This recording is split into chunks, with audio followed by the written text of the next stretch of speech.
लावखार ओंखाम जाग्रा खुलि बेखेवनानै रां खामायनायनिफ्राय समाजा बांसिन गाज्रि थासारियावसो फैयो। बे बाथ्राखौ बुंदों बिजनी दखरा एबसुनि आफादगिरि सुबिलाल दैमारिया।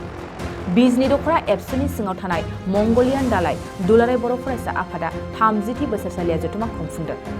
सानसेनि मेहेरगोनां हाबाफारिजों बे जथुमाखौ मेहेरगोनाङैनो खुंफुंनाय जायो। हाबाफारियावनो गाहाय आलासि महरै बाहागो लायो चिरां जिल्ला एबसुनि आफादगिरि राजु कुमार मुसाहारि। बेखेवगिरि आलासि महरै बाहागो लायो बिजनी दखरा एबसुनि आफादगिरि सुबिलाल दैमारि, चिरां जिल्ला एबसुनि गाहाय नेहाथारि दिलीप कुमार बसुमतारी, मंगलियान गोजौ फरायसालिनि गाहाय फोरोंगिरि प्रसेनजित बसुमतारी लोगोसे गोबां फरायसा आरो रायजो राजाफ्रा। हाबाफारियावनो बाहागो लानानै बिजनी दखरा एबसुनि आफादगिरि सुबिलाल दैमारिया बुङोदि लावखार ओंखाम जाग्रा खुलि बेखेवनानै रां खामायनायनिफ्राय समाजा बांसिन गाज्रि थासारियावसो फैयो। लोगोसे बिजनी दखरा एबसुनि फैगौ 28 आरो 29 डिसेम्बर खालि खुंजानो गोनां बोसोरसालिया जथुमायाव जिउ राहा दानायनि मेला खुंनो साखाफारा जानायखौ फोरमायो।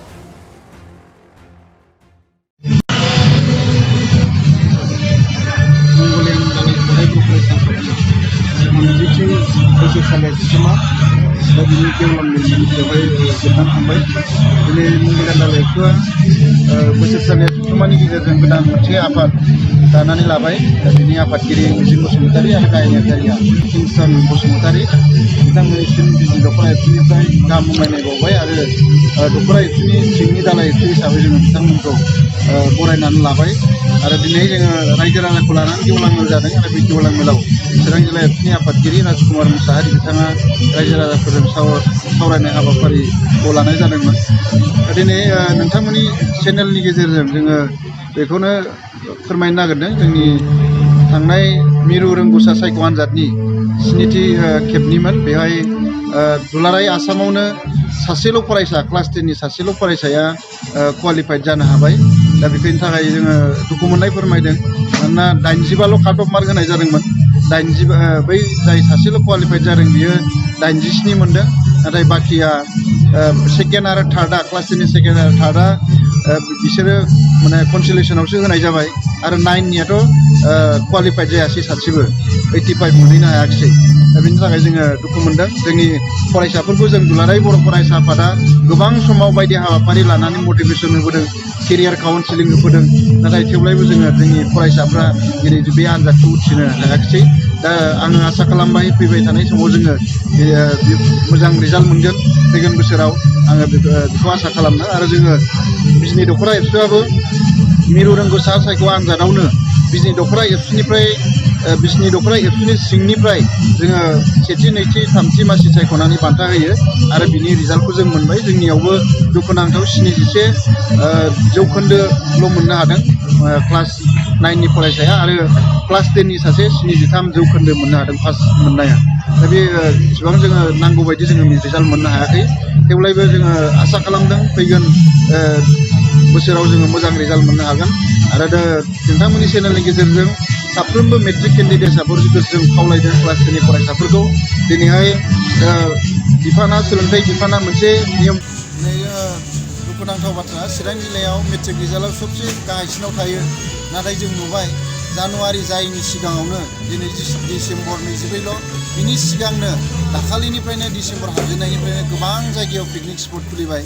बिजनी हिसाबै जोङो मोनसे दङ रानीगाथोन, बे दाखालि खुलिबाय।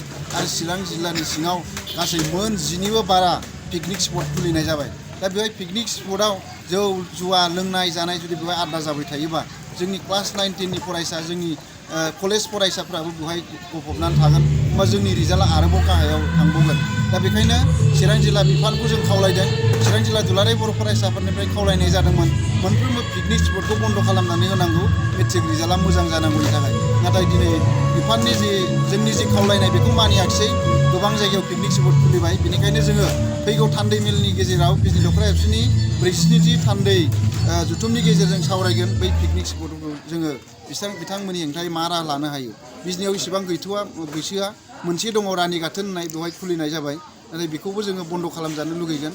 मानोना फानबारियाव थांनायनि रिजाल्टआबो मोजां नङा, थांनाय बोसोरनि मेट्रिक रिजाल्टआबो मोजां नङा। दा बेखायनो जाहाथे जोंनि फैबाय थानाय मेट्रिक आनजादनि रिजाल्टआ मोजां जायो बेनिखायनो बैफोर फरायसाफोरखौ बैबायदि पिकनिक स्पटआव गोदो होनायनिफ्राय गोजानाव थानांगौ।